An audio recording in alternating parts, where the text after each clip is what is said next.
शुंग वंश प्राचीन भारत का एक शासकीय वंश था जिसने मौर्य राजवंश के बाद शासन किया उत्तर भारत में। इसका शासन उत्तर भारत में 187 ईस्वी पूर्व से 75 ईस्वी पूर्व तक यानी कि 112 वर्षों तक रहा। पुष्यमित्र शुंग इस राजवंश का प्रथम शासक था। पुष्यमित्र शुंग शुंग वंश का इतिहास। मौर्य साम्राज्य के पतन के उपरांत इसके मध्य भाग में सत्ता शुंग वंश के हाथ में आ गई। इस वंश की उत्पत्ति के बारे में कोई निश्चित जानकारी नहीं है। शुंग वंशीय पुष्यमित्र अंतिम मौर्य सम्राट बृहद्रथ का सेनापति था।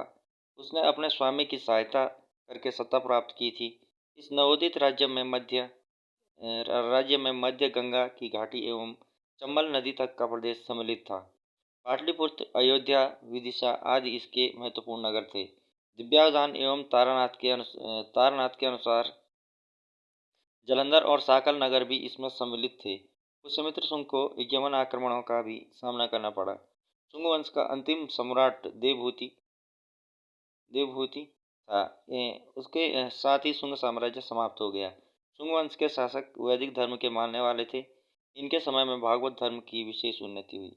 शुंग वंश के शासकों की सूची इस प्रकार है। पुष्यमित्र शुंग 185 से 149 ईस्वी। अग्निमित्र 149 से 141 ईस्वी पूर्व। वसुज्येष्ठ 141 से 131 ईस्वी पूर्व। वसुमित्र 131 से 124 ईस्वी पूर्व। अंधक, पुलिंद, घोष, शुंग, वज्रमित्र, भागवत्र और देवभूति 83 ईस्वी पूर्व से 73 ईस्वी पूर्व तक। पुष्यमित्र शुंग 185 से 149 ईस्वी पूर्व तक शुंग साम्राज्य के संस्थापक और प्रथम राजा थे। इससे पहले वे मौर्य साम्राज्य में सेनापति थे। 185 ईस्वी पूर्व में शुंग ने अंतिम मौर्य सम्राट अहिंसा विरोधी नीतियों के कारण उनका वध कर स्वयं को राजा घोषित किया।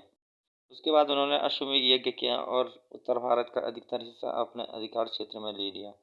शुंग राज्य के शिलालेखों पंजाब के जालंधर में मिले हैं और दिव्यावधान के अनुसार यह राज्य सांगला वर्तमान सियालकोट तक विस्तृत था। पुष्यमित्र शुंग जिसने मौर्य साम्राज्य के साथ साथ बौद्ध धर्म का भी अंत कर दिया। भारतवर्ष में कई महान राजा हुए। हिंदू धर्म ग्रंथ और ऐतिहासिक साहित्य इनका वर्णन करते हैं। ऐसे ही एक प्रतापी राजा हुए पुष्यमित्र शुंग की शुरुआत करने वाले पुष्यमित्र शुंग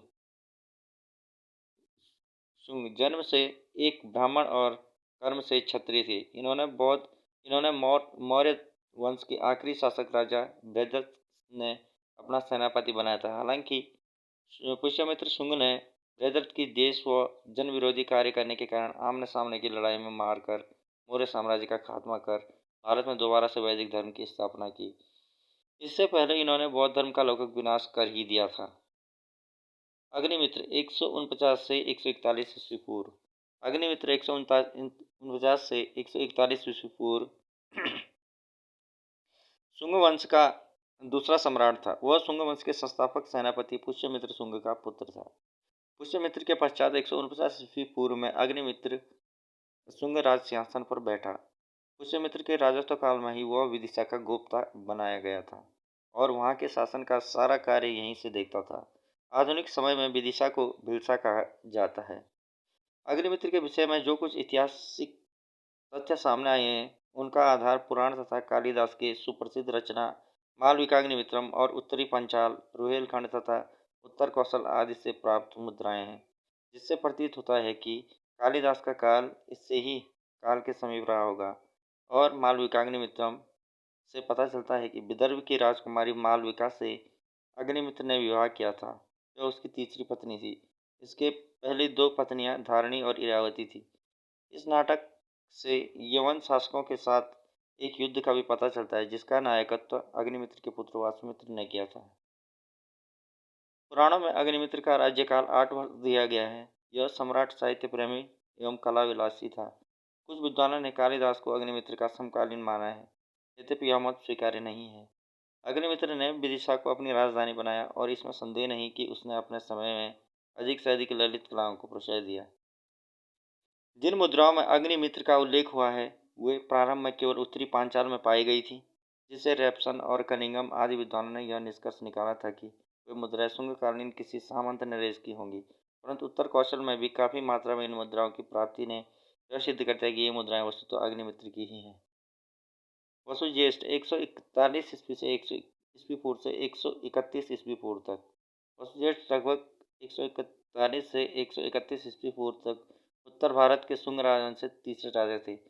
उनका साम्राज्य क्षेत्र दस्तावेजों से अच्छे से प्राप्त नहीं किया जा सकता, अतः उनके बारे में बहुत कम ज्ञान है। वसुमित्र 131 से 124 ईस्वी पूर्व तक।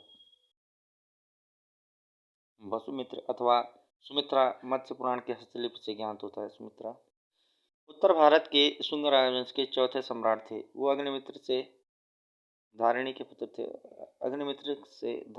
पुत्र थे और वसुज्येष्ठ के सौतेले भाई थे। शुंग वंश का चौथा राजा वसुमित्र हुआ। उसने यवनों को पराजित किया। एक दिन नृत्य का आनंद लेते समय मूसदेव नामक व्यक्ति ने उनकी हत्या कर दी। उसने 10 वर्षों तक शासन किया। वसुमित्र के बाद भद्रक, पुलिंदिक, घोष, फिर वज्रमित्र क्रमशः राजा हुए। उनके शासन के 14वें वर्ष में तक्षशिला के यवन नरेश